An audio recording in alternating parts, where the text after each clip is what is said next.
Tips நம்ம வீட்டில் இரவு நேரங்களில் சில சமயம் பகல் நேரங்கள்லையும் கரப்பாம்பூச்சி அப்புறம் பல்லிகளின் தொல்லை அதிகமாக இருக்கும். அதை வீட்டில் இருக்கிற பொருளை கொண்டே நம்ம எப்படி கட்டுப்படுத்துறதுன்னு பார்ப்போமா?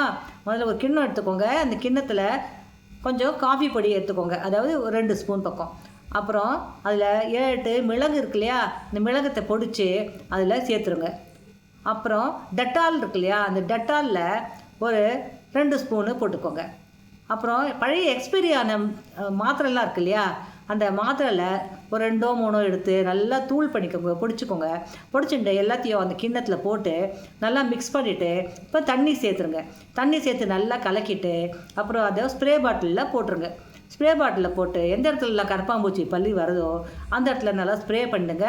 இதில் எல்லா வீட்டில் இருக்கிற பொருள்னால இந்த சைடு எஃபெக்ட் வரத்துக்கு வாய்ப்பு இல்லை. இதை நீங்கள் செஞ்சு பார்த்துட்டு எனக்கு உங்கள் ஃபீட்பேக் கொடுங்க. இன்று பிறந்தநாள் காலம் எனக்கு உங்களது அன்பும் ஆதரவும் எப்போதும் தேவை. தேங்க்யூ. கீதா முரளி. பாய்.